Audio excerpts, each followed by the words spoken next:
Somebody turned on a light. It's a faraway light. But I don't have to be alone in the dark anymore. My head hurts. Somebody's here with me. Easy. Lie still. Tell him it hurts. Why can't I talk? Doc, look at me.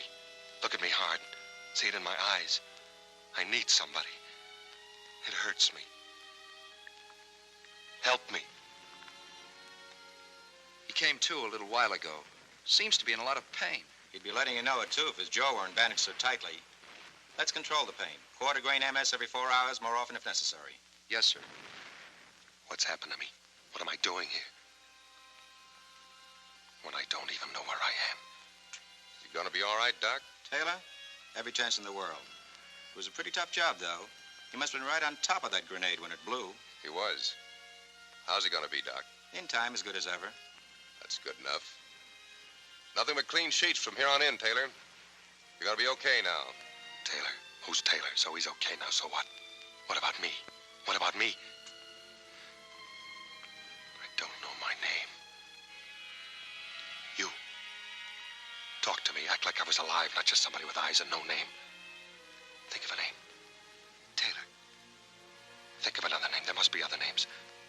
Taylor. No. Taylor. No. Taylor.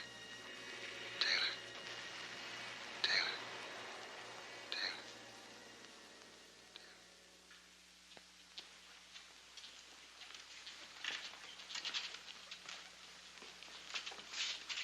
Good morning.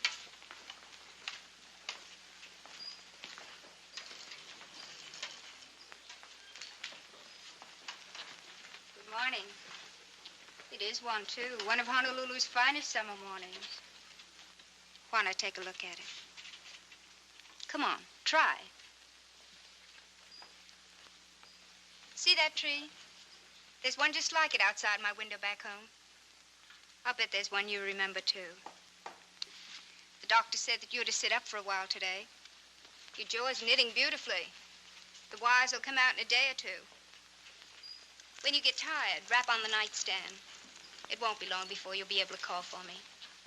I'll bet that'll be a relief. I'll call, all right. I'll yell. I'll want to know why they call me George Taylor. Who's George Taylor and who am I? For all I know, that's the first tree I ever saw. Still, that's what it is. That's what I call it. They call me Taylor. So for all I know, I am Taylor. I gotta take time. Work on it. Time to think. Hard. Now I'm tired. Where's the nurse? The nightstand. Rap on it. What's that? A wallet. Must be my wallet. Yeah. There I am again. That's me, all right. Good old George Taylor. How have you been, George?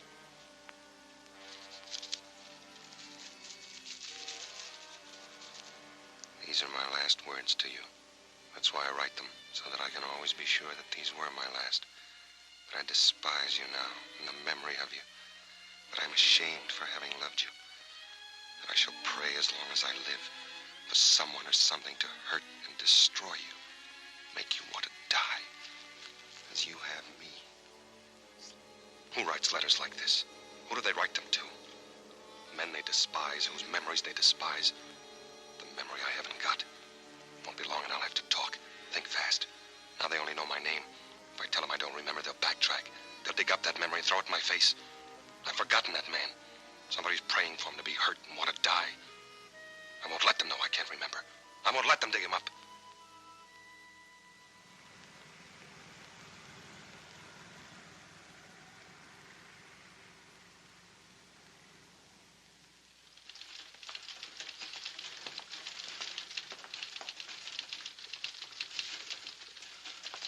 Taylor George W.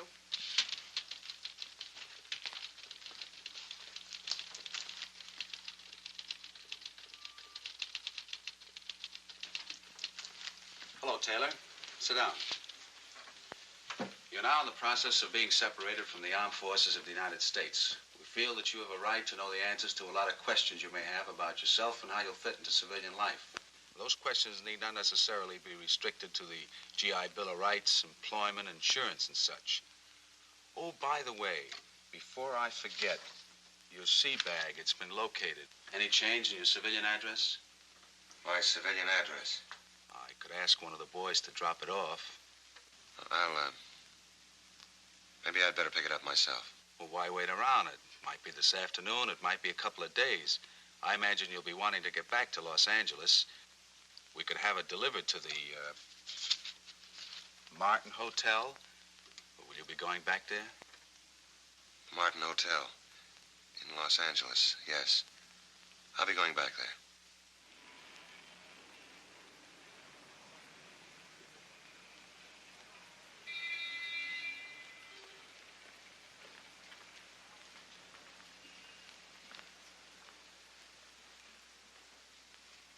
Can you give me some information? That depends. A man named George Taylor lived here 3 years ago. It must have been in January. Did he give an address he had before he came here? Or did he leave a forwarding address? We're not supposed to. It's kind of important. Yeah?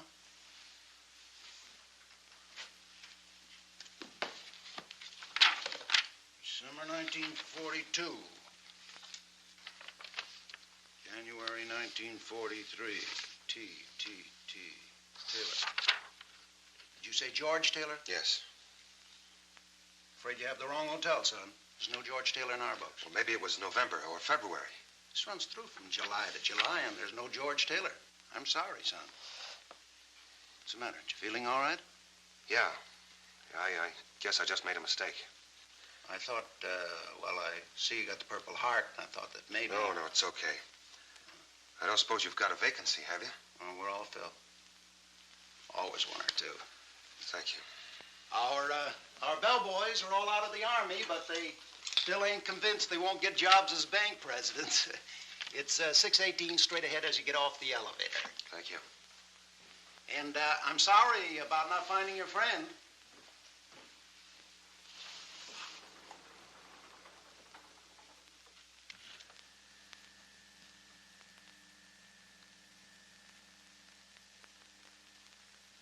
Yeah, this is it, all right.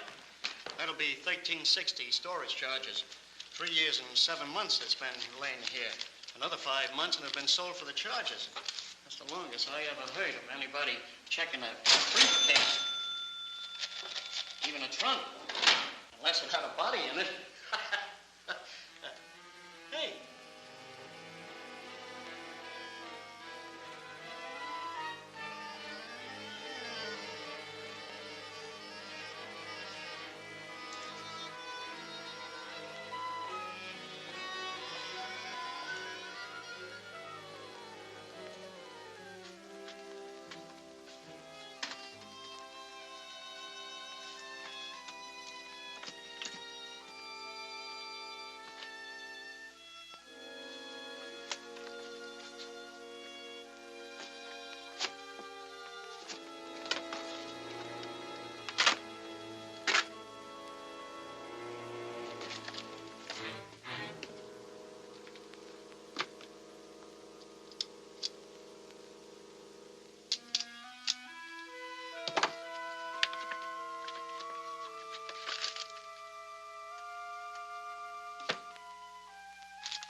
Thank you very much, sir. Come again. And I'll be sure and send that uniform.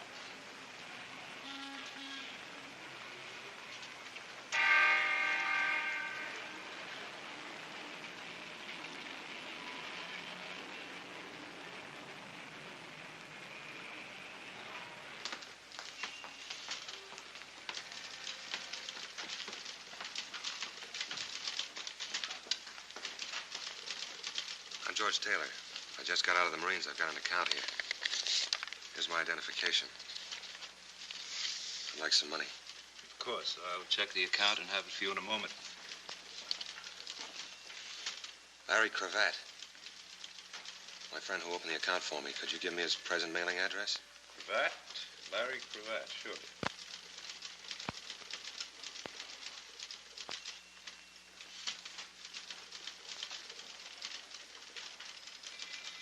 If you will pardon me a minute, Mr. Taylor. Anything the matter?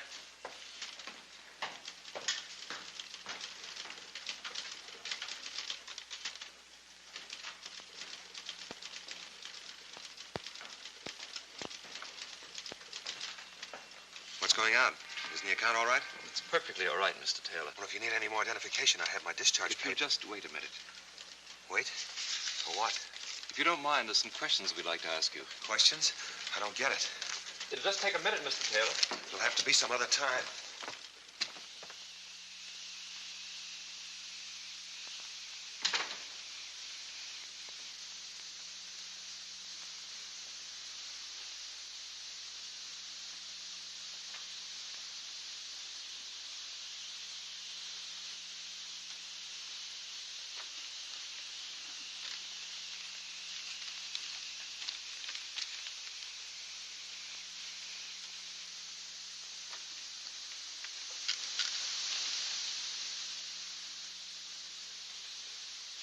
Maybe I can help you. I was looking for Cravat. Larry Cravat.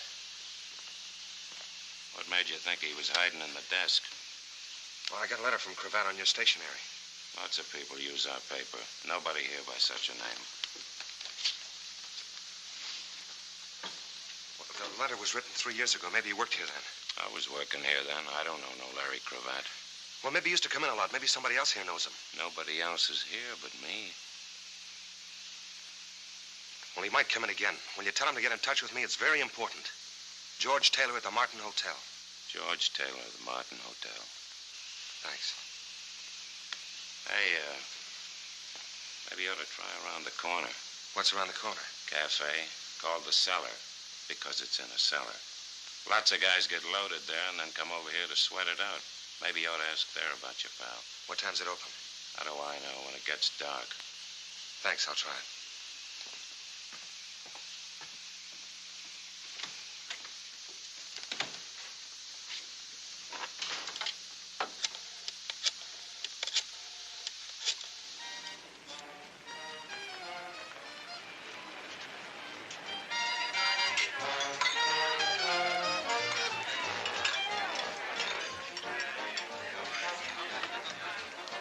Larry Cravat come in yet, honey? Larry Cravat? I'm sorry, I wouldn't know. Thanks anyway. Good evening, sir. Mr. Cravat's table. Mr. Cravat to the Surrey. See. I'm very sorry Mr. Cravat had no reservation this evening. Well, you might have forgot. I'll wait for him at the bar. Thank you.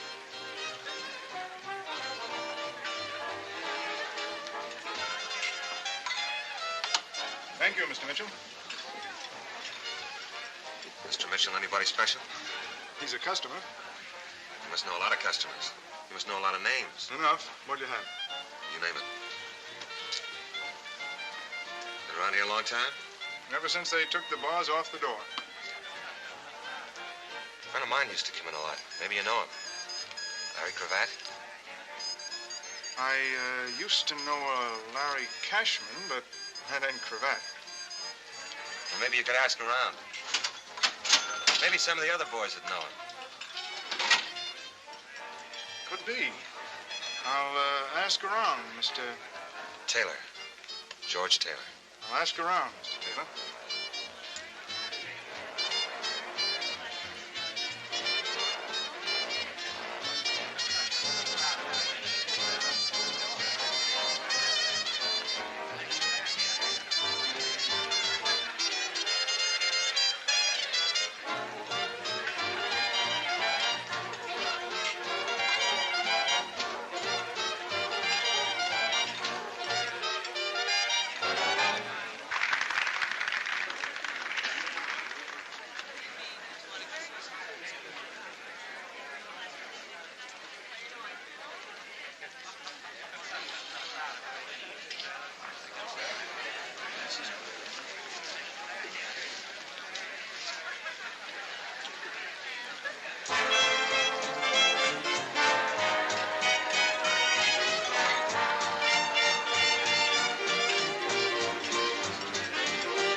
You forgot to knock.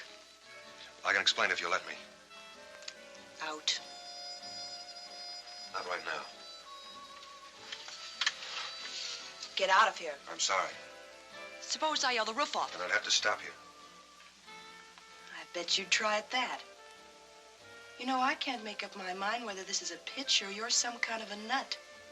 But if this is your idea of a pitch, then I know you're a nut. Who owns this place? Who wants to know? I do. This and a half a dozen other spots are owned by a very nice guy named Mel Phillips. He keeps me working. You got a match? He must keep a lot of people working. All kinds of people. Sure. Busboys, waiters, captains, cooks. Characters that sit around on bar stools waiting for me. Is that supposed to make sense? What do you think? In about 2 minutes, a bouncer is coming back in here with no sense of humor. He's a foot bigger than you in all directions. That's what I think.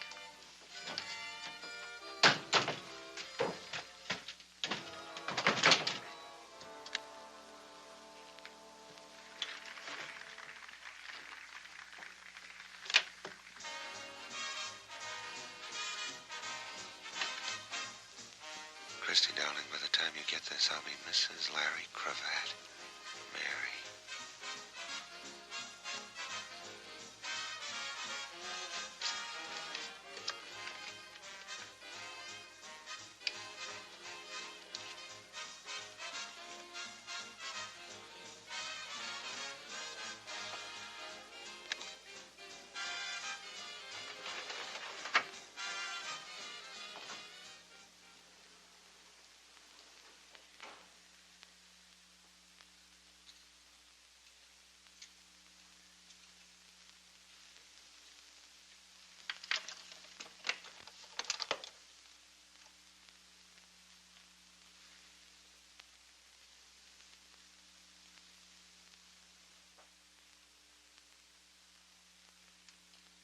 Thank you.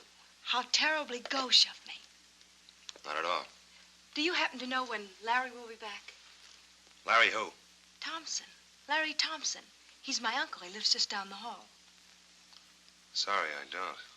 I couldn't be more fâché. After all, a lady shouldn't have to wait at all for a gentleman, even her uncle. Much less in a public hallway with no place to sit down. To wait for Larry.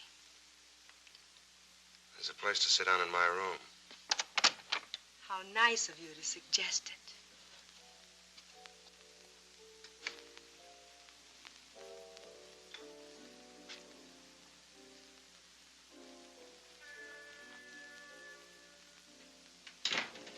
This is rather exciting, unconventional to say the least. Haven't you got a French word for it? Should we just abandon convention and introduce ourselves? My name's Phyllis. Phyllis what? Oh, I imagine it's one of those things. Rich, high-class family wouldn't want it known their daughter waited around crummy hotel halls, is that it? Well, that's putting it a little crudely.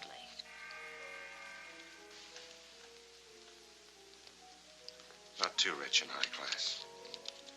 Compact that cost $3 tops, a torn hem on your skirt, match folder that says you eat at a cheap cafeteria, and you weren't waiting for anybody but me. Unless you can see through a door. You should have thought of that when I closed it. So, what goes? You know, there's been a terrible shortage of men. Yeah, so we heard in the Pacific.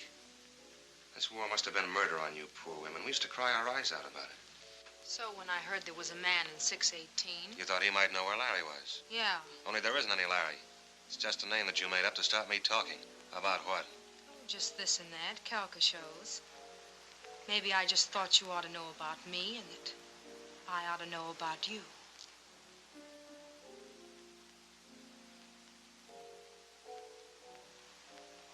Did you have fun? I've had more fun drinking a bromo seltzer.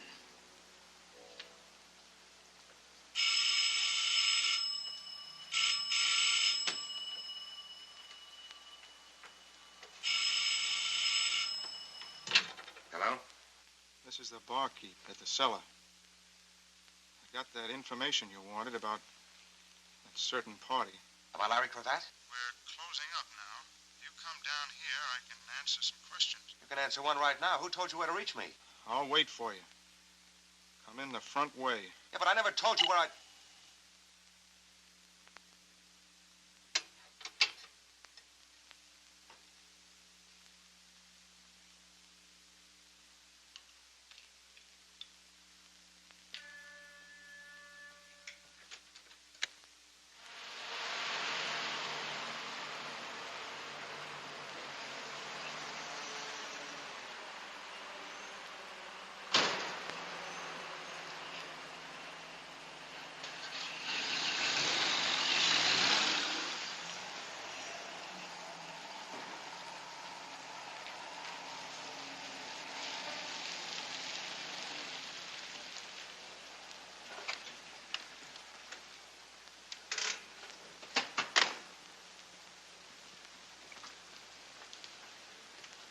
Taylor.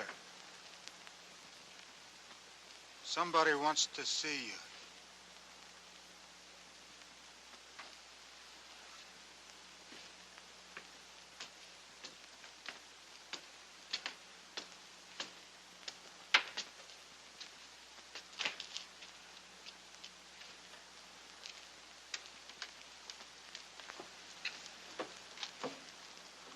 How do you do, Mr. Taylor? Nice of you to come. Please get in.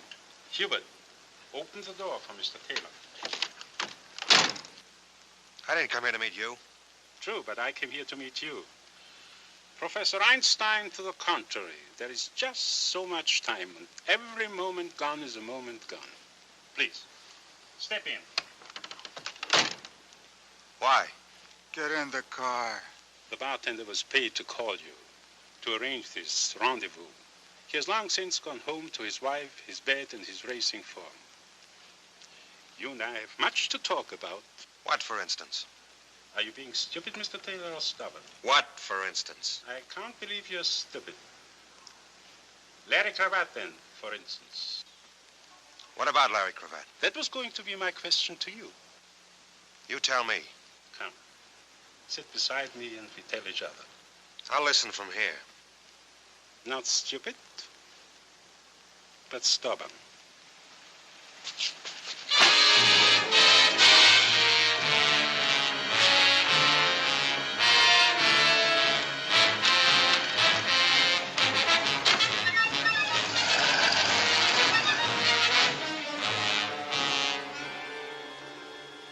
Mr. Taylor, are you ready to tell me the whereabouts of Larry Cravat?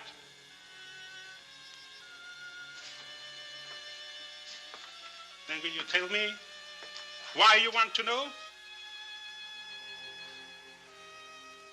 I'm just looking for him. He's my friend. Larry Cravat has no friends. And you have to stop looking for him.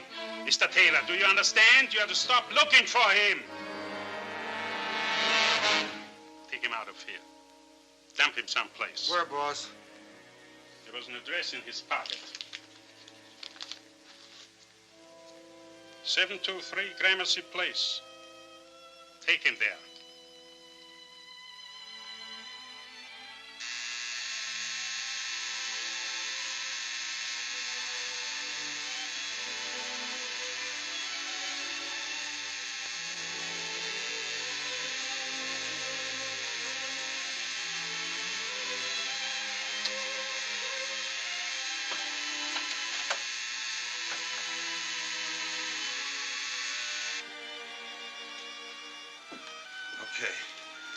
Okay, I quit.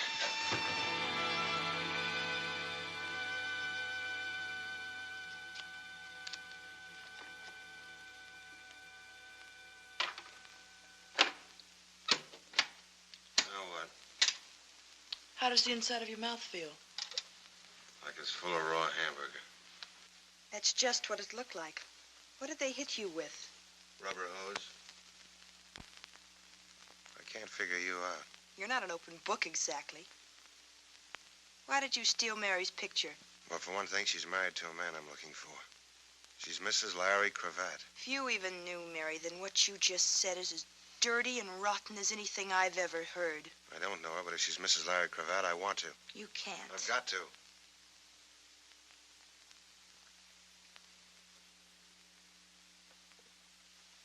Mary was my closest friend.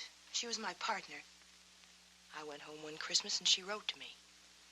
In one letter, she met Larry Cravat. In the next, she was in love with him. The third had that picture in it. I received one more letter from her after that. She waited 3 hours at the city hall, but he never showed up. When I came back, she was dead. An accident. She didn't look where she was going when she crossed the street. She couldn't see. She had her heart in her eyes.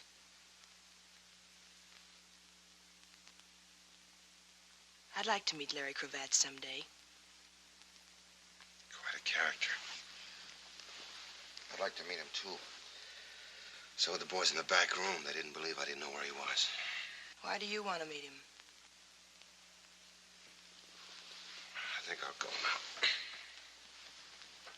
How far do you think you'll get? The nearest foxhole, maybe. I'll be watching my hotel. All sorts of people. What's your name? Taylor. George Taylor. It's all over town. I may run for dog catcher. Look, I've got to talk to somebody. I'll go crazy if I don't talk to somebody. I'm somebody. I think you are. What do you know about amnesia? Not much. Something that happens to you. You forget who you are or where you belong. Isn't that it? Every now and then you read about it in the newspaper. A guy named John Doe was picked up in a fog. Never happens to anybody you know. It happened to me. Yeah, for all I know, I might have been born 6 months ago. It's a joke because 6 months ago I woke up in a hospital. It's where babies are born, in a hospital. Only this was different. It was in the South Pacific, and it was in the maternity ward. My jaw was wired. I couldn't talk. I couldn't ask who I was. I nearly went nuts. And I found my wallet. There was a letter in it. No name, no signature, just a letter. It told me about myself. It told me good. And then I lived with that letter. It went around in my head like a crazy squirrel on a hopped-up treadmill. I was scared and I was sick. Sick to my heart at what the letter said I was like and scared of anybody finding it out. Scared I'd find it out myself. I didn't want to know anymore. So I kept my mouth shut. I got away with it. Got my discharge. And I thought maybe I could start with a brand new score pad. But you can't just throw away. How many years of living? I don't even know. Do you know what it's like, Christy, to be alone in the world? Really alone in the whole world. 1 billion people. Every one of them a stranger. Or what's worse, not a stranger. Somebody maybe who knows you, hates you, wants you to die. Then last night I found another letter. This one was from Larry Cravat. Said he was my pal. Imagine I had a pal. So I started looking for him. That was this morning. Since then I've been chased by hoodlums, beaten up. That's quite a pal you're looking for. I can't be choosy. He's the only one I've got. It's like that joke about the crooked gambling house. He's the only one in town. So why don't I go find another town? You mean run away and hide? Why not? Sure. Why not? So I'll be alone for a while. It won't be for long. I'll make up a story for myself. I got away with it before. I can do it again. I'll go where people will believe me, where they'll leave me alone. Where I won't have to answer questions and ask them. As long as you believe yourself and leave yourself alone and not ask yourself questions. I'm tired of being pushed around. The war's over for me. I don't have to live afraid anymore. Except when you're by yourself and alone. I've got to find that guy. Even if he's the heel of the world, I've got to find him because he knows about me. What am I going to do, Christy? You'll keep swinging. Something's got to break. Who's that? Take it easy. Maybe this is the break. I forgot to tell you, I phoned Mel Phillips while you were out and asked him to come over. Why? Because I want him to beat you up some more.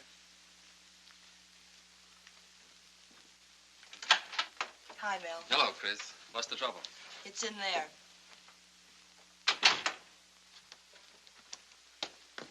George Taylor, Mel Phillips. This is the character I phoned you about. The one that keeps falling through doors with me on the other side. Hello, Taylor. Hello. Some hot coffee, Mel? Thanks, Chris. No sugar. I know. I understand your trouble started at one of my places, the cellar. Do you want to tell me what happened? It's all right. You may have heard I don't like that sort of thing. I've kept the hoodlums out of my clubs, and they're going to stay out. I'd appreciate you telling me what happened. It's all right. Forget it. I called Mel before you told me about things. Thank you, Chris. If you make up your mind to stay around, I'm sure he can help you. All right, Taylor, will you help me? There's a reason I was so late getting here, Chris. The police called just after you did. One of my bartenders was found in the vacant lot. They figure he was dumped out of a car. Which bartender? John. Was he the one I talked to? I asked him if he knew a man I was looking for. After that, he set me up for the two characters that chased me into Christie's room. And who was the man you were looking for? His name is Larry Cravat. It's beginning to bore me. Larry Cravat. It's funny, I think I know it, but I can't place it. What does he do? I don't know. Whatever he does, he seems to keep pretty busy. Why are you looking for him? I just want to find him. Private reasons? They're good enough. Well, anyway, there are two of us looking for him now. There are more than two of us, Mr. Phillips. The police, for instance? Maybe. Any reason why we can't go ask them? They might want to know who's asking and why. Which takes us back to the private reasons. Look, Taylor, if I go to the police, and I probably will, don't worry about my bringing you into it. I appreciate that. I could put you in touch with a friend of mine. He's a police lieutenant. His name is Kendall. He's an all right guy. He'd keep it off the record. Thanks, just the same. Do what you can, though, will you, Mel? You know I will, Chris. That's my boy. You'll have me believing that. Look out. So long, Taylor. So long, Mr. Phillips. Thanks. Not at all. Good luck. Good night, Chris.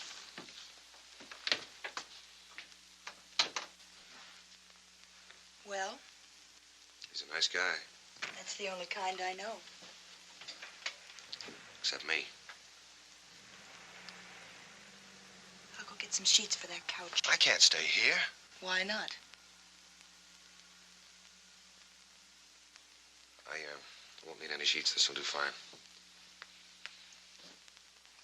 Well, then, I'll see you in the morning.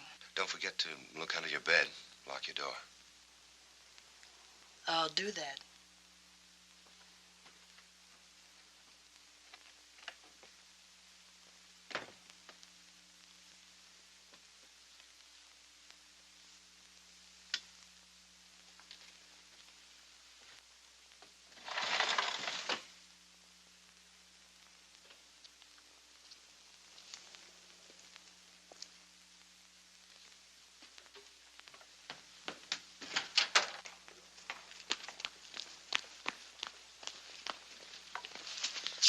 All right, suppose we take a good look at each other. Let go of me. Who told you to watch me? Who sent you here? Who Who? sent me here? I've lived 3 blocks away for 17 years. Just because I stopped under a tree to light a cigar.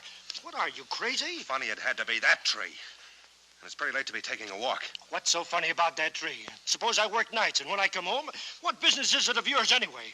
Why don't we call a cop and let him ask the questions? Sure, let go of me or I'll call a cop.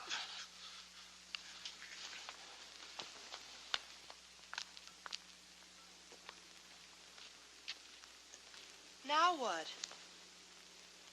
I can't play along like this anymore. I'm getting the jumps. Chasing shadows. I'll be hearing noises next. Christie, call up Phillips, will you? Tell him I want to talk to that police lieutenant. Kendall.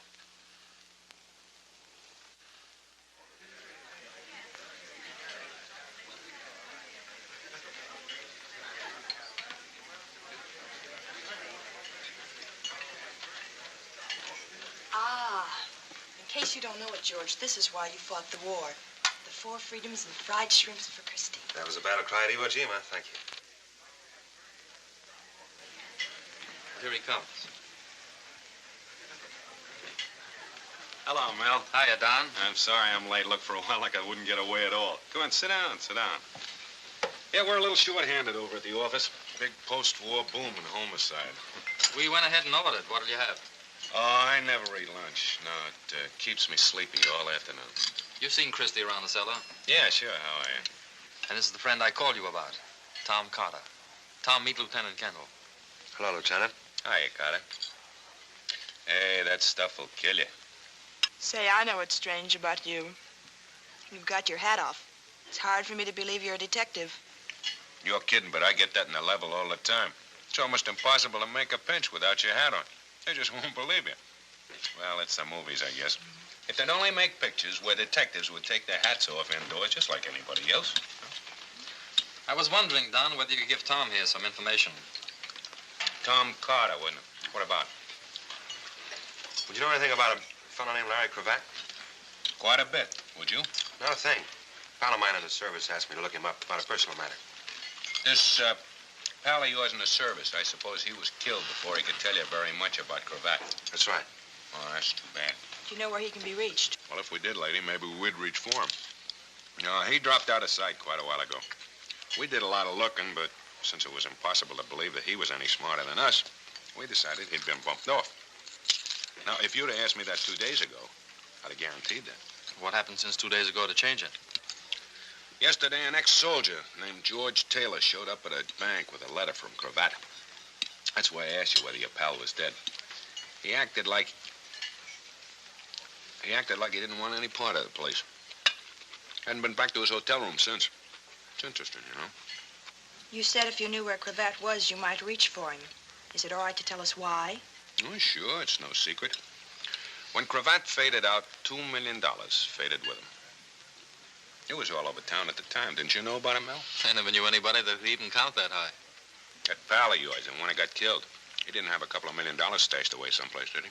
Sure, lots of us did. We save it out of our 60 a month. I'm not impressed. I make that much in tips on Monday night. But may I ask one tiny question? Who was Larry Cravat? Well, to begin with, he was a private eye. He came out... Pardon me. It sounded like you said I. A private eye is a private detective. Oh. Yeah. He came out here maybe 5 years ago from the east.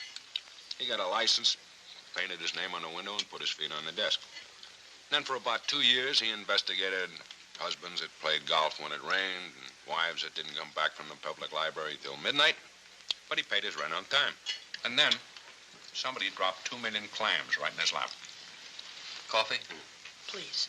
Don? Oh, I never touch it. It keeps me awake. You better have some. You're going to be pretty sleepy this afternoon. That was some drop, $2 million. How's the thing like that happen? Well, it's a long story. Don't ask for details, but here's most of it.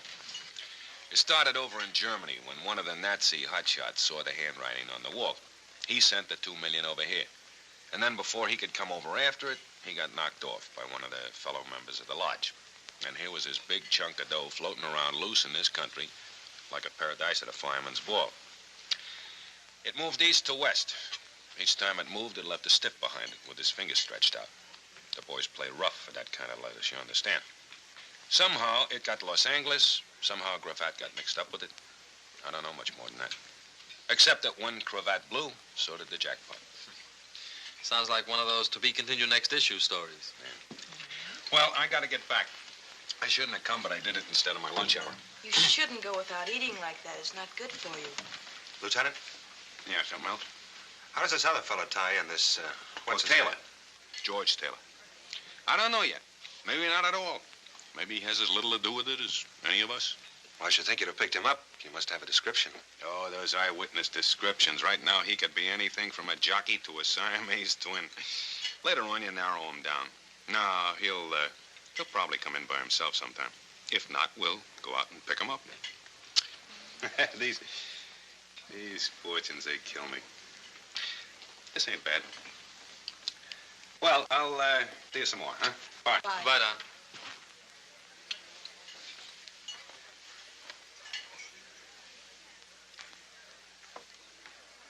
Not bad at all. Confucius say when something smell bad, keep nose clean. Boy, I certainly fooled him. I told you he was a smart cop. He was a hungry cop, I'll say that much. You know, anybody that dug up Cravat would be digging up a couple of million with him. It's a good reason for trying. That's even a good private reason. It's not mine, if that's what you mean. I've got no interest in the money. Well, I'm a businessman, and frankly, I'm interested right now. Maybe we can work something out. Where you wind up with Cravat, and I wind up with what I can get. Help yourself. And I wind up with a pair of nylons, I suppose? You name it, Chris, all or any part of what I've got. Speaking as kind of a partner now, I'd like to know a little more about what happened at my place last night. You might ask around about a character named Anselmo. Anselmo? Very polite man with a very wet face. He shut his eyes every time Hubert hit me, then he told him to hit me again. I've heard tell of Anselmo. They say it in whispers. I'm sure he's just a misunderstood boy.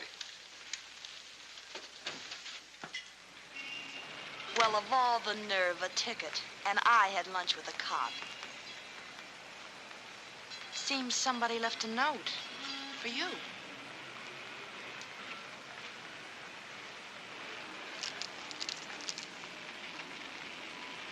LC, 4211 and a half North Summit, San Pedro. Isn't that a little childish for a detective lieutenant? Leaving notes around like Easter eggs? What makes you so sure it was Kendall? Who else? Who else, Taylor? I've gotten beyond caring. LC is only one name in my book, and it means I've got someplace in particular to go this afternoon. Maybe I ought to go with you. Yes. No thanks. But I've got my own reasons now. They come after mine. Cravat and I gotta be alone when we meet. Is it all right if Phillips drops you at the hairdresser? Sure. Good. Things don't happen like this, you know. It's too easy, too pat. Practically an invitation. It might be smarter not to go alone. Probably would be. But you're going anyway. What would you want me to do? Will you call me? Will you promise to call me by 6 at the latest? I'll be at the cellar. Are you going to worry, Chris? This is my car you're driving with 4 new tires. They don't grow on trees, you know. Tough guy. Sure, I'll call you.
So, what's on your mind? I got a message that Larry Cravat was at this address. Oh, you sure that's the name? You sure it ain't John Smith or Joe Blow or No Head Hennessy? I said Larry Cravat. Yeah, that's what you said. You remembered it. You got a head on your shoulders. Now take it out of here before I bust it. You're getting a little too excited, mister. Maybe you're Larry Cravat. How do you like this guy? Here, look, it didn't work. Now beat it. You thought that she was home and I wasn't, so I am home. So I answer the door, so you quick ask, does Oscar Fink live here, or do you want to buy a canary? I don't know what you're talking about. That's all, brother. What's going on out here? What's he selling? What's he selling? You wouldn't know, of course. You never seen him before, of course. If it's insurance, I'll take a little on him. Double indemnity. What's that mean? Means if I beat your brains in, I get paid double. Whatever it is, mister, we don't want any. We haven't got any. I'm looking for Cravat. Whoever he is, we'll look somewhere else. Yeah, look someplace else. Maybe she could suggest where. Gotta have a special place, huh? He wants to know, can you suggest some place he can look? Doesn't he know I'm a lady? Tell him I busted my crystal ball and he'll have to find one for himself. She busted her crystal ball. You'll have to find one for yourself. Crystal ball? A fortune teller. Ask her which one she goes to. Which one do you go to? Crystal ball's a fortune teller? Tell him I never use them, and he can go look on Terminal Dock, and if he doesn't find one, he can jump off it. She says, go look on Terminal Dock and then jump off it.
There seems to be a feeling of mistrust in the air. I wonder why. Have you come for revenge, Mr. Taylor? Do you perhaps have a revolver or some other lethal weapon with you? I turned all those in when I got this button, Anselmo. I'm as surprised as you are. If you are. I am, believe me. As for you, what would you do if I were to call Hubert? I'm not a hero, Anselmo. I'd run like a deer. Then you have my word. He will not molest you. A mere figure of speech, my word is worthless. What are you doing here? I was told to come. By whom? Phyllis. Phyllis? We were closely associated at one time. Professionally, of course. Dear, loyal, sentimental little Phyllis. Come sit here, Mr. Taylor. There is a vast difference in comfort between these chairs and those upon which our clients wait for a consultation. Besides, the lighting effect will set the proper mood of mystery and intrigue as we talk. What about the lighting effect in my eyes last night? What about the beating I took? I wish with all my heart that I could take it back. Another figure of speech. You haven't got a heart. True, but I've got a brain, and it was stupid of me. I apologize. Please, sit down. What do I get, my palm read or my horoscope? Let us use cards, Mr. Taylor. Let us place them face up on the table. In this case, an imitation crystal ball. I'll listen for a while. At the present time, young man, I am nothing more than a small-time chiseler. I say this frankly and bitterly because I do not wish to be a small-time chiseler. It's a humiliating position. Still, it's better than being an honest man, which I would find intolerable. I was once a great thief and a magnificent scoundrel. I had my reverses, who has not? And I will omit the story of my descent to my present squalid condition. It would only bore you and incriminate me. I waited and worked day and night for a chance to come back. 3 years ago, I had that chance in my hands. Name a fantastic sum of money, Mr. Taylor. $2 million.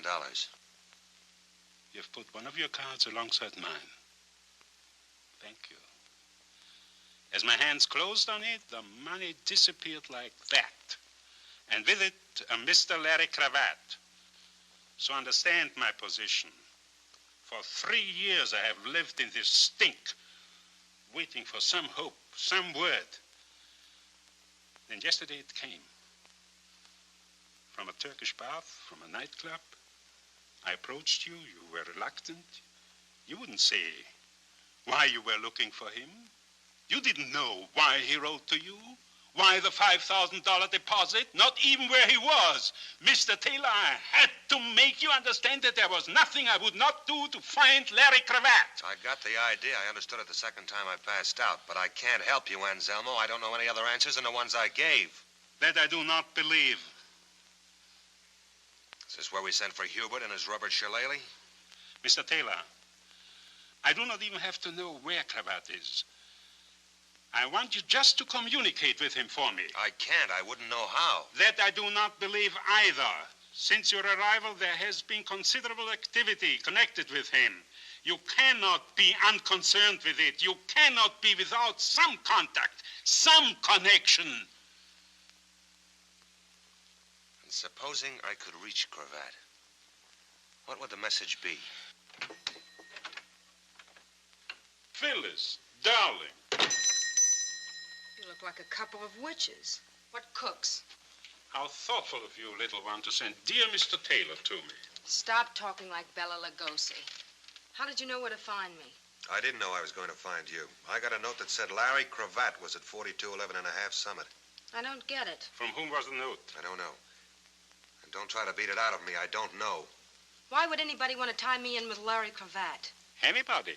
I can think of somebody who would have every reason in the world. Mr. Cravat himself. Did you know him? We just met. I was going to know him a lot better. Anselmo. The professional relationship which I mentioned earlier. We are still partners, Phyllis. Are we not? Don't start that now. Don't try to mix me up.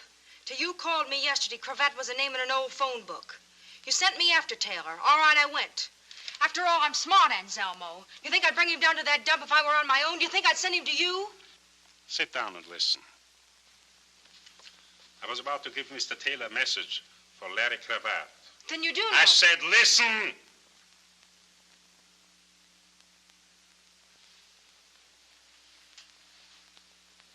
This is what I want you to tell him. That even $2 million is of no use to a man in the electric chair. Suppose he doesn't understand the message. He will.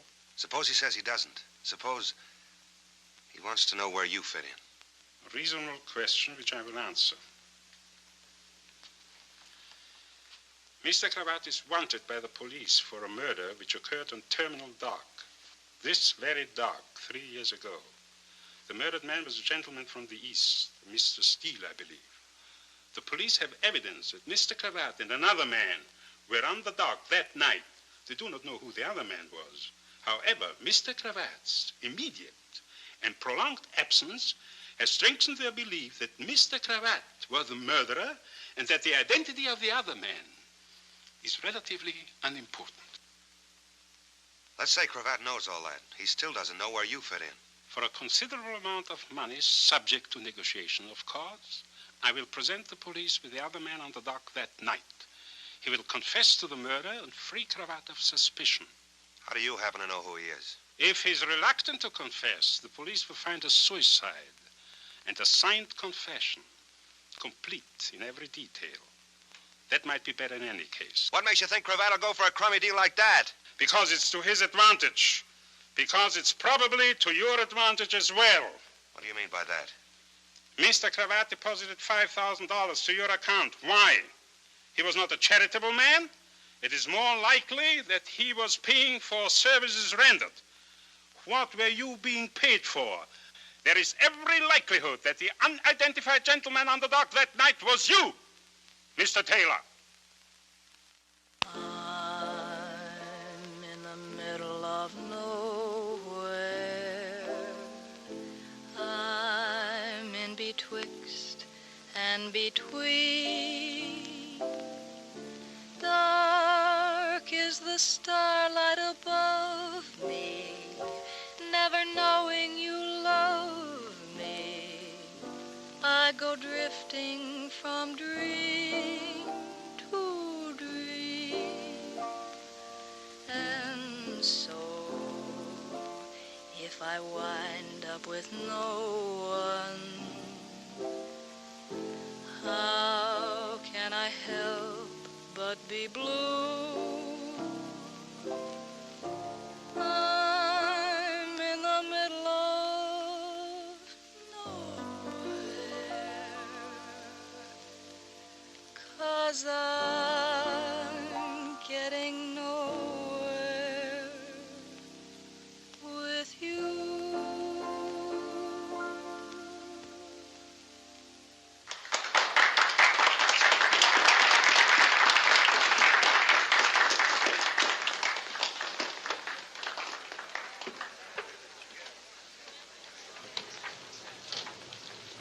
Sit down and play for the boss.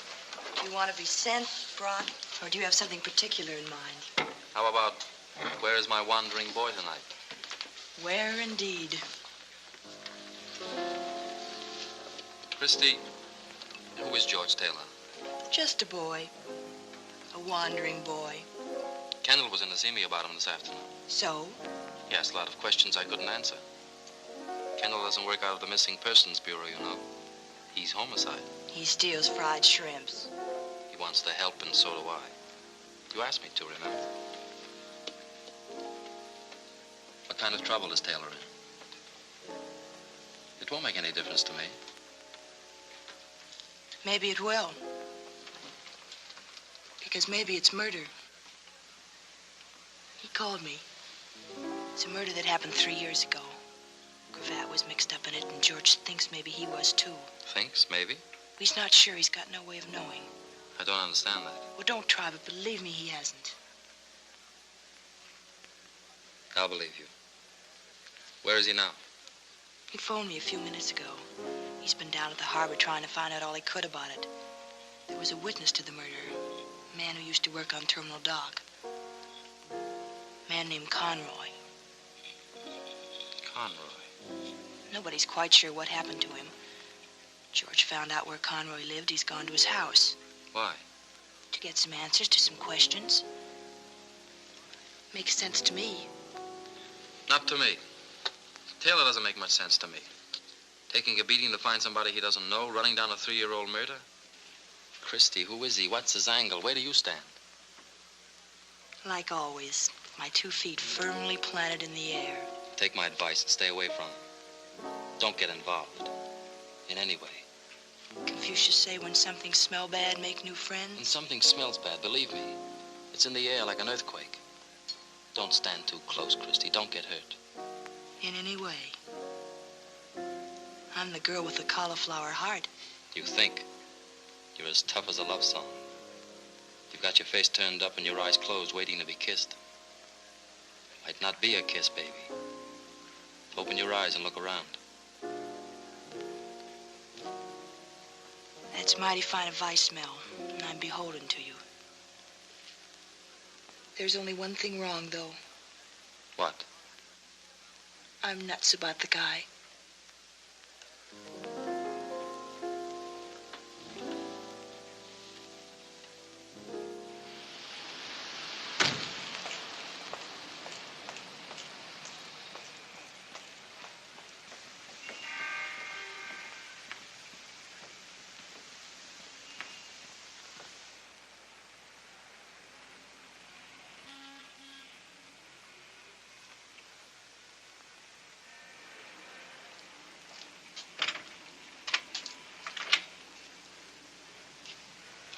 Good evening. I wonder if I could talk to Mr. Conroy. Come in.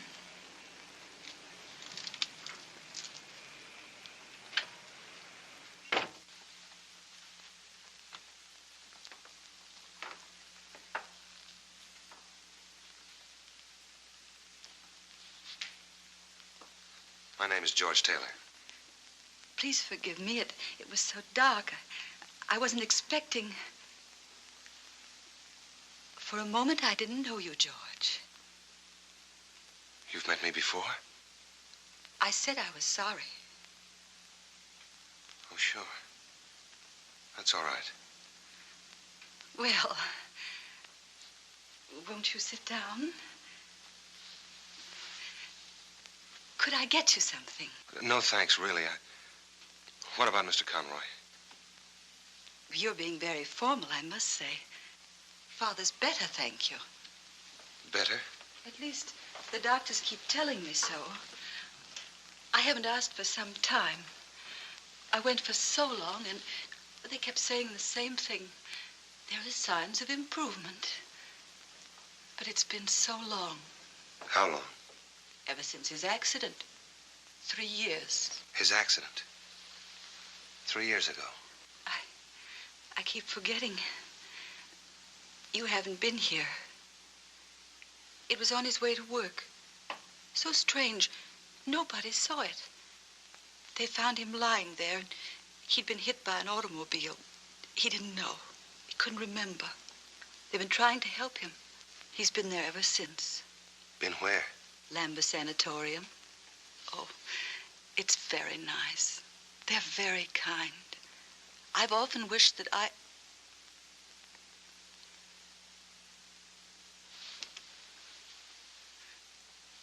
Memories have a way of getting stuck together like pages in a book, haven't they? The story in the paper that morning. A man had been murdered. Father read it aloud to me. I thought that very odd. He seemed pleased and happy. There was someone, he said, who would make us rich, and I would have a new dress. I'm afraid this one isn't very pretty. The man who was going to make you rich. What was his name? I don't remember. Was it Larry Cravat? It was so long ago. I don't remember things well, really. Only certain things. It's so funny. They seem to shine like little lights, and everything around them is dark. You said the Lambeth Sanatorium. Did I? Didn't you? You're going away now. I've got to see your father. You've acted very strangely. Well, I didn't mean to. It's just that You haven't even called me once by my name. It's Elizabeth, in case you've forgotten. I'm sorry, Elizabeth. But it's been such a long time. Yes, it has. And things change, don't they? In time. But time doesn't change. It goes on and doesn't change. I know, because I've watched it. The nights, the days, the nights are always the same. Dawns are always gray, and the days can have different colors. But the nights are black, and they're all empty. No. Only people change. They grow old and ugly and pitiful. Don't stare at me like that. I'm no concern of yours. Really, I'm not. You don't know me. Don't worry. I never saw you before. I lied. I made believe.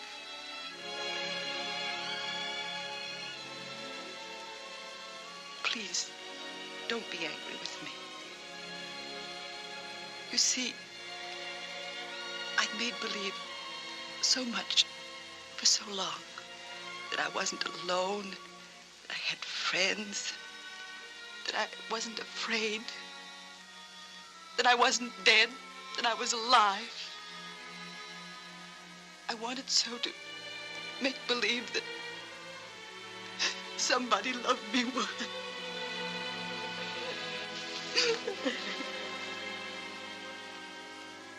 I know a little bit about being lonely.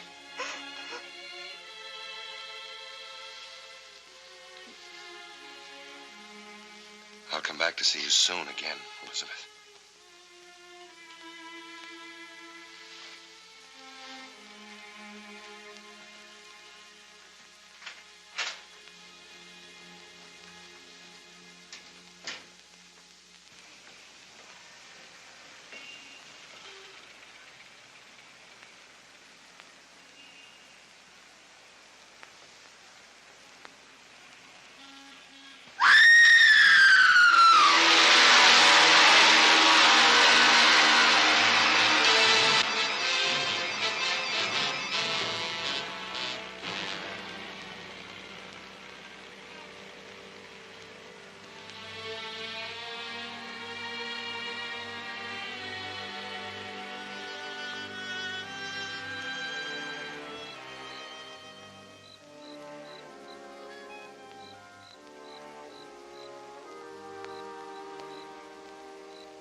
Good evening. Good evening. I'd like to see Michael Conroy. Conroy? Oh, I'm afraid you can't see him. Why not? Well, for one thing, it's after visiting hours. Well, I'm his nephew. It's very important. We consider our rules important, too. For another thing, Mr. Conroy doesn't have visitors. Well, he wants to see me. I've been away in the service, the Marine Corps. He doesn't know that I'm back. It'll be good for him to see me. I'm sorry, but I'm not authorized to make exceptions. Then who is? Perhaps if you'd apply in writing. Well, I want to see him now. Who do I have to convince? I'll speak to Dr. Grant.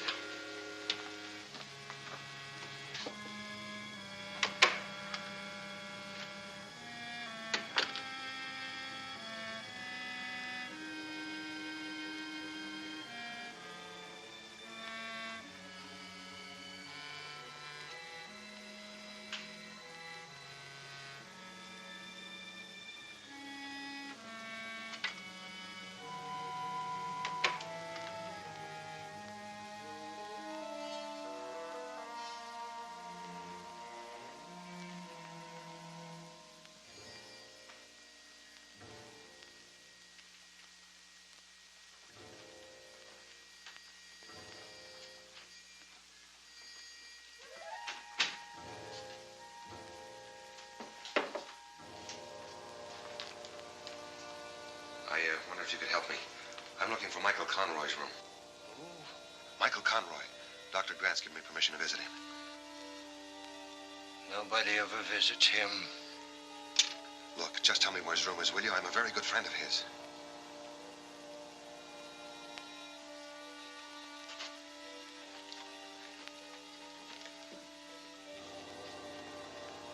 You're a friend of Michael Conroy? I'm more than that.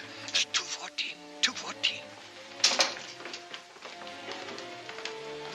How dare you wander about the corridors of this sanatorium by yourself? The door was open. I was just curious. That's not true, Doctor. The door was closed. Tom, see that this man leaves here at once. What about Conroy? Why can't I see him? Because his condition does not warrant. Why not? What is his condition? I'm his nephew and I have a right to know. You are not his nephew. And if you know Michael Conroy at all, you must also know that for the past 3 years he has been insane.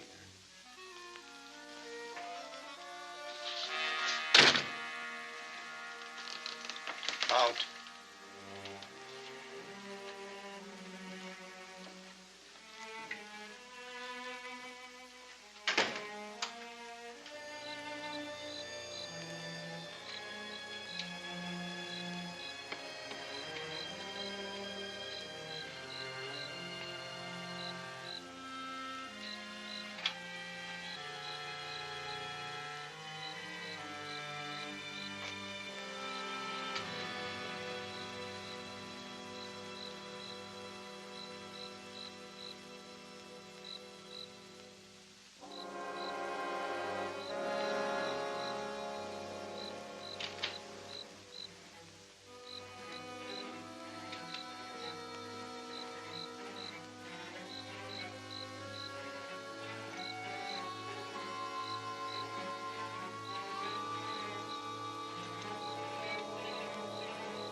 truck.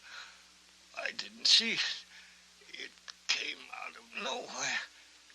My head hurts. Are you Conroy? Michael Conroy. My daughter, she'll worry. Will someone?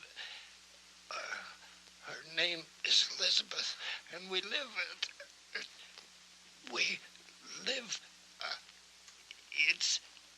it's on my draft registration card. Your draft registration? Imagine an old duffer like me. Still, you can't tell. The war's very young yet. Sure. Sure, it's only 1942, isn't it? Back. Now, my back's beginning to hurt. Conroy, the other night, a couple of nights ago maybe, a man was murdered on the dock. You saw it. Yes, I saw it. Do you remember who did it? Was it Larry Cravat? I heard the shot, and then another shot, and I was afraid, and I hid. There was some running, and then there was quiet. Just a man lying there, and he was dead. And there was a suitcase. He dropped it. Who dropped the suitcase? One of the men who ran away. Larry Cravat? I hid it under the dock, up in between the pilings. Nobody ever goes there. He'd have to pay me for it. I'd be rich. That was clever of me. You said Cravat was there. Which was he? Did the three men arrive together? The one with the suitcase, did he do the shooting? Conroy, look at me. Was I the man with the suitcase? Did I do the shooting? Look at me.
Hello there.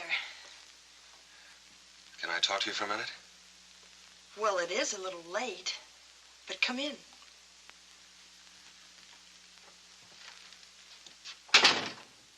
You fixed the bed for me.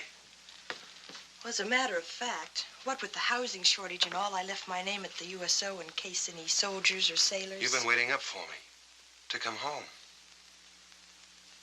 I just thought... Anyway, there's some sandwiches over there with their toes curled up. They're for you, too.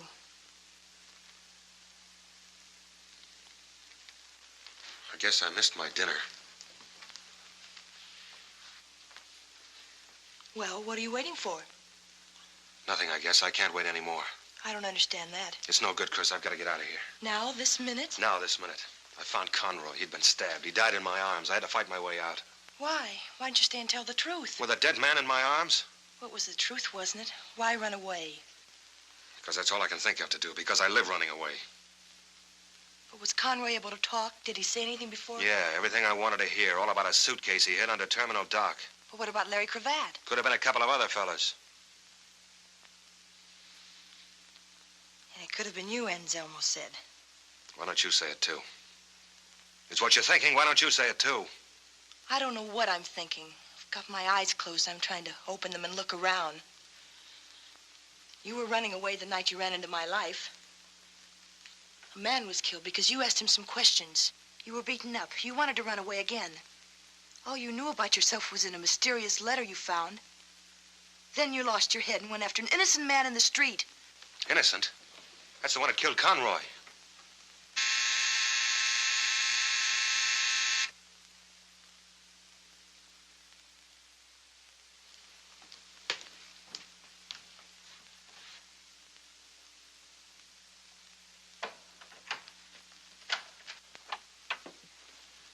Hello.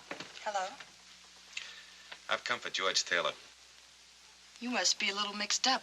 This is my house, and I'm not George Taylor. You haven't even got the right sex. Nobody can say you haven't. Thanks. You know, it's a little late at night for playing games. I'm kind of dopey when I get waked up. I guess I'm getting old. I don't see how you do it. Still dressed, even your shoes, the light's still on. What do you say we don't try to mix each other up? Here's Taylor here.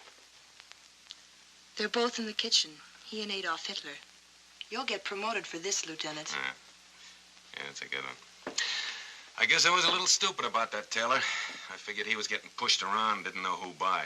That's why I left that note in your car. I thought that he'd take one good look at Phyllis and get off the merry-go-round.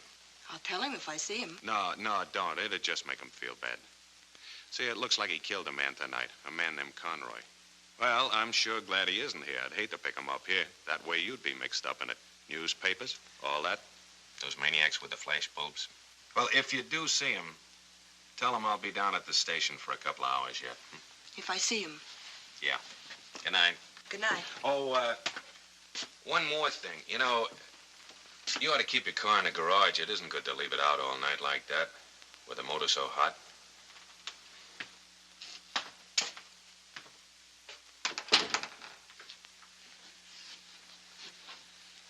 I was coming out when he stopped me by talking about you. He knew it. He knows everything. He's the original seeing eye. 2 hours. That's not much time, or is it? It's enough. Turn out the lights while I get a coat.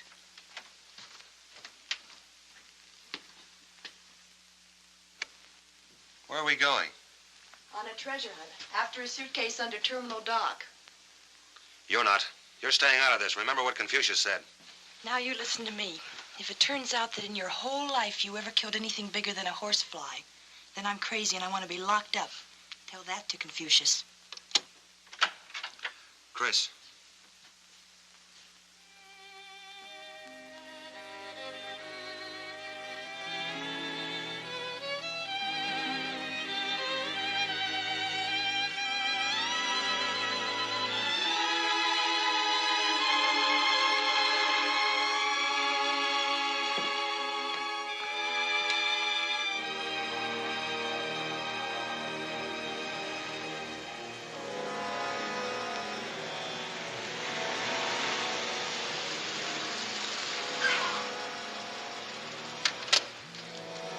Chris, this looks a little bit rugged.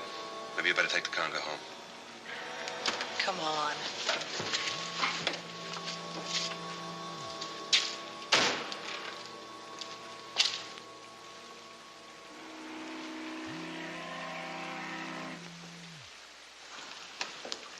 Must be a ladder along here somewhere. This is where the boats tie up. There's one.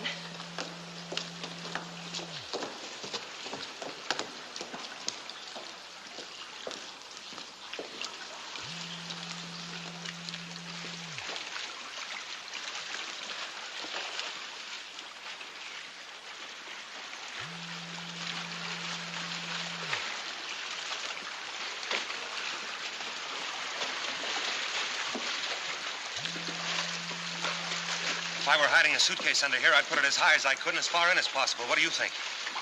I think we should stay very close together.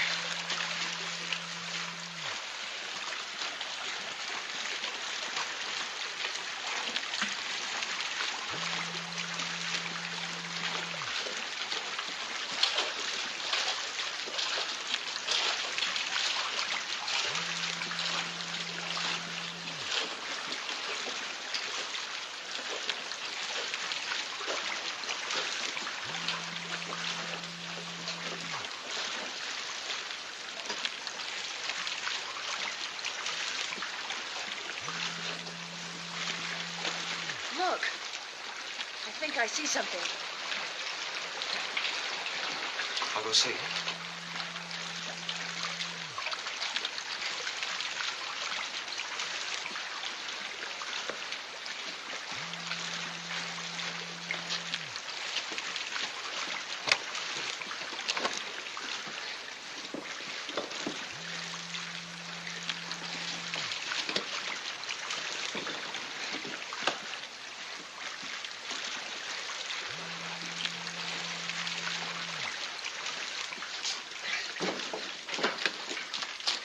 Though someone had been at it. Rats, probably. Well, there's some things I'd rather not know if you don't mind.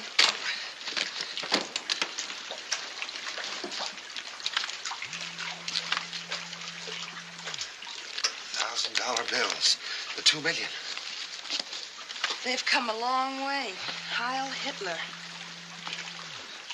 Light a match.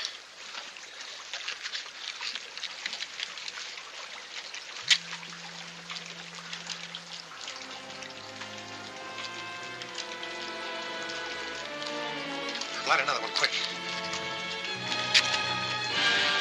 W. George Taylor. George Taylor. George Taylor. Meet Larry Cravat. Larry Cravat. George Taylor.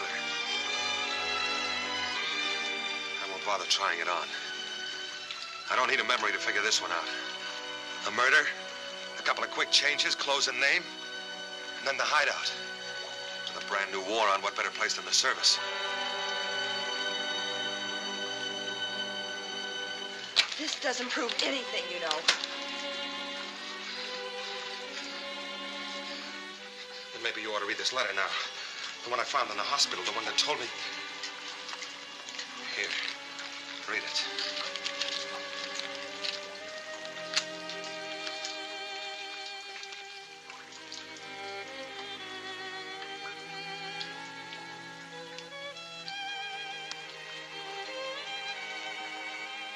Your friend Mary. The one that couldn't see because she had her heart in her eyes. Was that her handwriting? Don't lie to me, Chris. Yes, Mary wrote that. To me.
Don't hold on to me. That way we're one target. Come on.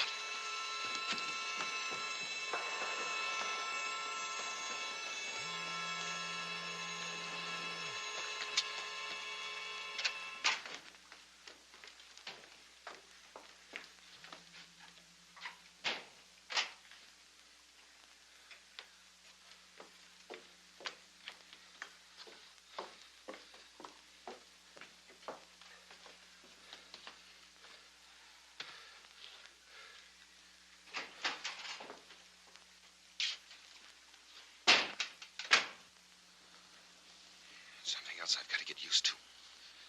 Jumping out of my skin every time a door opens. Try to remember.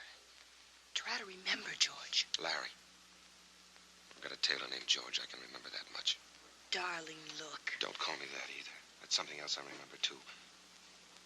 Even if it didn't happen to me, but to a guy named Taylor. That's who you are. That guy. I'm Larry Cravat. And I killed a man on that dock 3 years ago.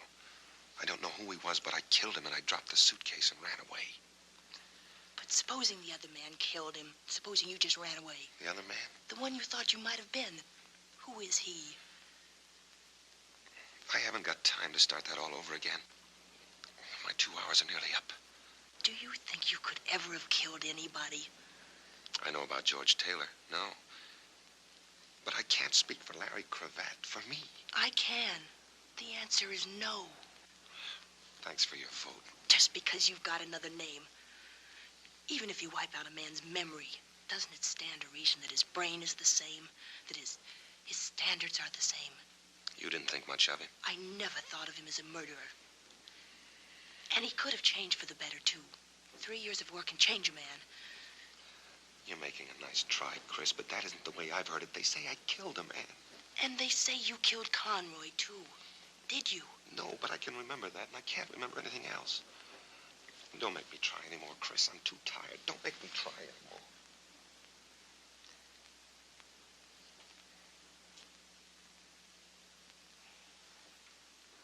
I'll get you a cup of coffee.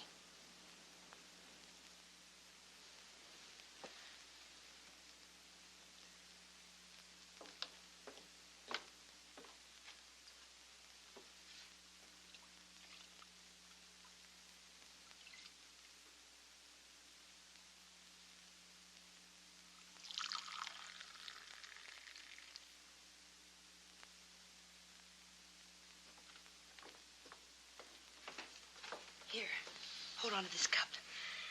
Let's see if we can't make some sense for once. Now, George, everything that happened to you happened because they thought you could lead them to Larry Cravat. Why? Because they figured Cravat had the money. Right. And when Anselmo told you Cravat was a murderer, he said that because he wanted to make a deal. For some of the money, he'd clear Cravat. Yeah. And he didn't even insist on seeing Cravat. So if I'm the only contact between them and $2 million, they certainly want to keep me alive. Yet twice tonight somebody tried to kill me. Why? Because you were getting close to something more important than $2 million. You were getting close to whoever murdered that man on the dock 3 years ago. Shh. Chris, honey. Honey, listen. Conroy was crazy for 3 years. They staked out a man to watch him, to wait for him to be well enough to talk. Then I got to him. They tried to kill me before I could. When that missed, they had to kill Conroy. They couldn't take the chance. They sacrificed the money to shut his mouth for good. The way it turned out, they brought the poor guy to his senses long enough. What are we going to do about it? We're going to go trade in Larry Cravat on a murderer. Come on.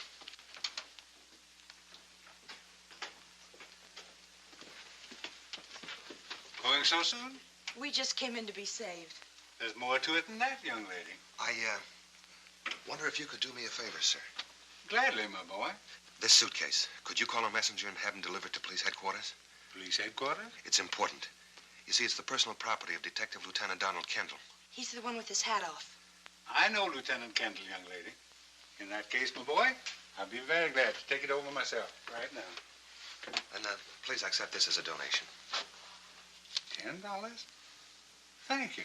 Thank you very much. Chris. How long do you think before you can forget the guy that Mary wrote about in her letter? Funny you should bring that up. I haven't thought of him once. I keep remembering what it must have been that she was in love with.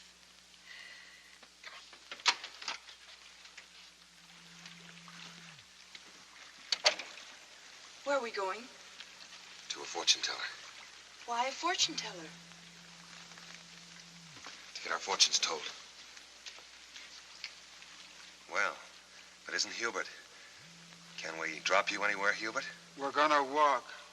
Walk? Which way? Straight ahead.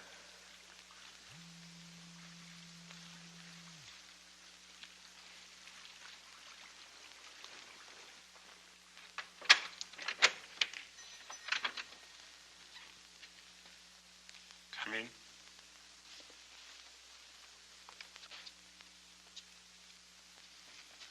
Oh, it looks a lot more cheerful in here. What's happened to the Fu Manchu lighting effects? I think the time has come to throw all the light we can on the matters concerning us.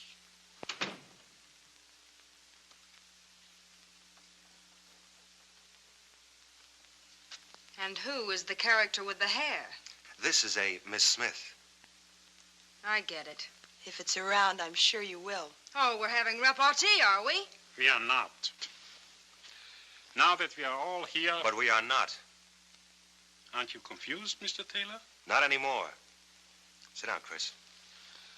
The reason for this informal gathering was news on the radio tonight that you are wanted for murder. That's not news. You might say the police have a priority on you. It is therefore necessary that we conclude our business at once. Mr. Taylor, where is Larry Cravat? Shouldn't that be Mr. Cravat? Where is George Taylor? What do you mean?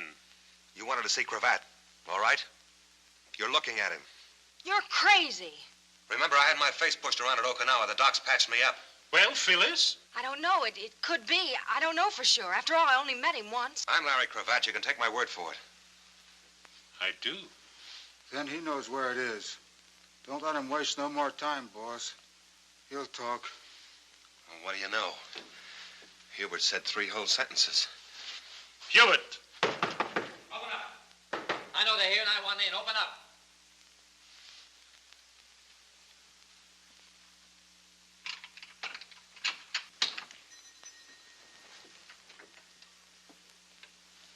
Hi, kids. I haven't had the pleasure. The name is Phillips, Mr. Anselmo. And your name is Phyllis. I've heard about you, too. She's a well-known society girl. I called your house when I got the news, Christy. I've been all over town since looking for you. It's a good thing I remembered your mentioning Anselmo. Now that you are here, Mr. Phillips, why are you here? Because you wouldn't have a quorum without me. And because I'm an important stockholder in $2 million. Are you going to stand for that? Perhaps. At any rate, before any more partners arrive, I suggest you continue what you were saying, Mr. Cravat. Cravat? Bring him up to date, Chris. Secrets. I'll take the proposition you offered me, Anselmo, with one slight change. And that is? I don't want a fall guy. One of you, or one of your hired help, killed Steele on that dock 3 years ago. I want the one that did it. Do you maintain that you yourself were not the one? I know it. Well, in that case, I cannot tell you how sorry I am, Phyllis. Sorry, for what? I did my best during all this time. I saw to it that the finger of suspicion never touched you. What are you driving at? Everyone knows that you were with Cravat the night before the murder. But where were you on the night of the murder? With you. I was with you. With me? Phyllis, you shouldn't. You're among friends. Hubert was with me all that night. Was she here too, Hubert? No, boss. What is this, some kind of a gag? You're smart. You can tell a cheap frame. This is a laugh. Then laugh this off. That you were seen on the dock the next morning. That you were nervous and upset. That you threw something into the harbor, something that glinted in the sun. People will swear it was a gun, Phyllis. Well, here's one you could swear to. You and that big tub of lard. Baby don't get framed by your kind. Your kind come a dime a dozen. That accent don't score with me, and I'm not paying your bills. Look it up in one of your books, Anselmo. There's a dead bartender the cops want to know about. Hold it. Get over there. You too. I want the money too, but not that bad. My car's right in front of the door. Get in it.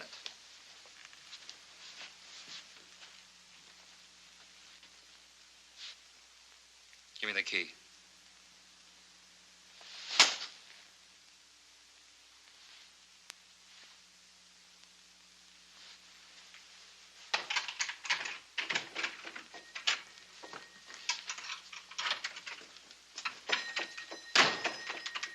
No, gentlemen, no. There's no time for that. I doubt whether there's even time enough to get out of town. Phyllis, darling. The jig is up.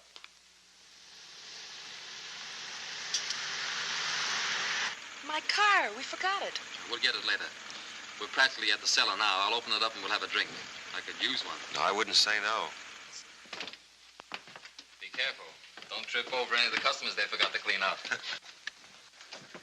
It's a long time since I've worked behind the bar. You got to promise not to tell the union. I'm 12 years behind on my dues. Sit down.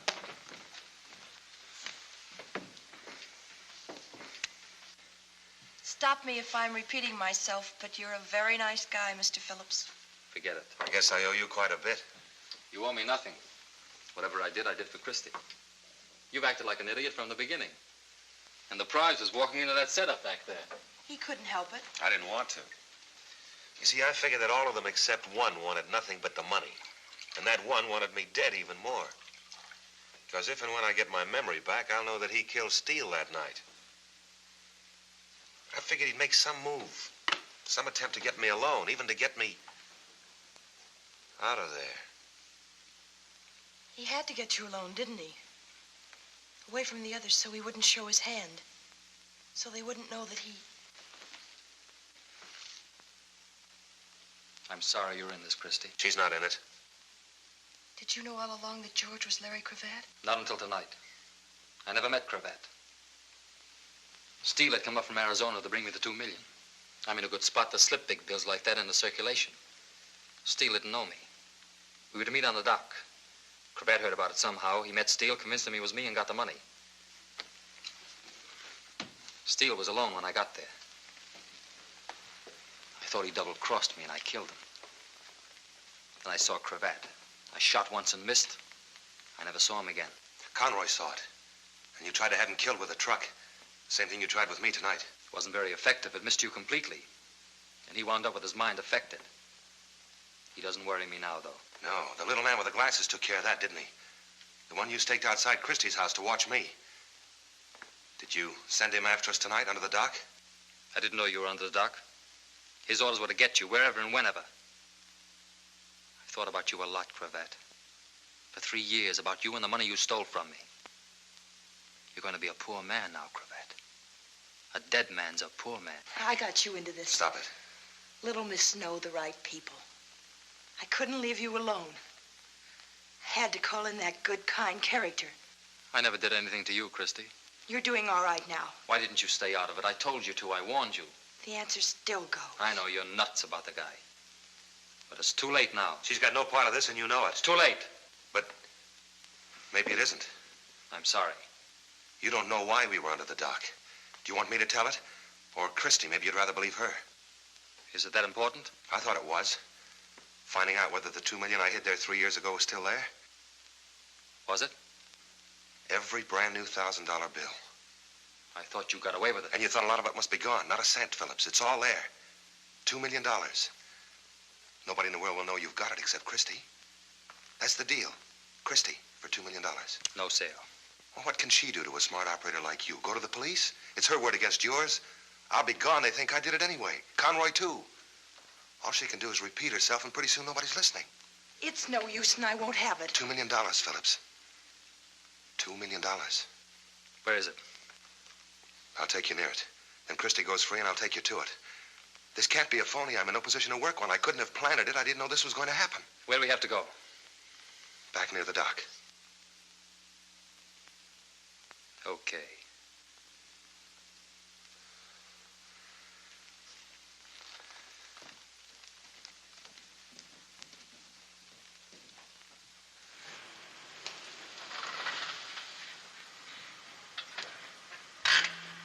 Where do we go? A couple of doors down. Leave the motor running.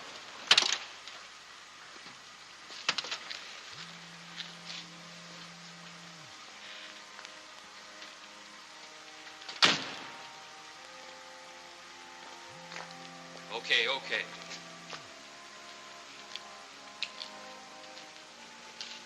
Back in the car.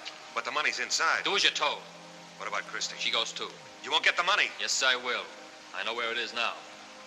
I'll come back for it later. Get in the car, both of you.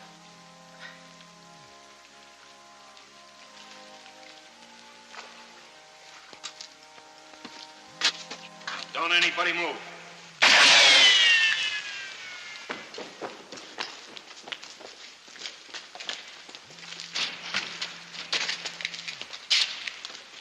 What's it look like, Mac? He's still with us.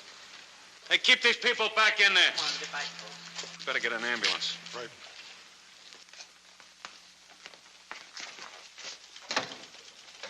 Get that stuff copied as soon as possible. Yes, sir. Did Phillips tell you everything you wanted to know?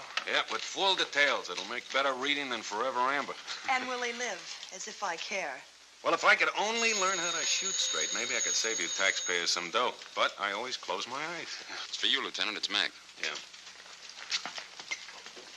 Hello, Mac. Oh, the little man with the glasses. He used to work as an attendant at the Lambert Sanatorium. Lambeth Sanatorium, make that. Yeah, you can start from there. You got all the others. That's good. Okay. I'll see you. So, you know, that was a pretty sharp piece of thinking you did, bringing Phillips back to that mission. You knew I'd backtrack on that suitcase, didn't you? Well, the spot we were in, I had to think sharp and talk fast. You must have been a pretty good Seamus, Cravat. Seamus? Seamus is a private eye.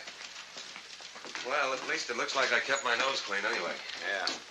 You think you'll go back to it? No, thanks. See, 3 years of war can change a man. That's what I always say. Well, if I can be of any help to you, just let me know.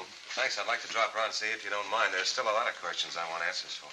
I know the answer to one, but you haven't asked it yet.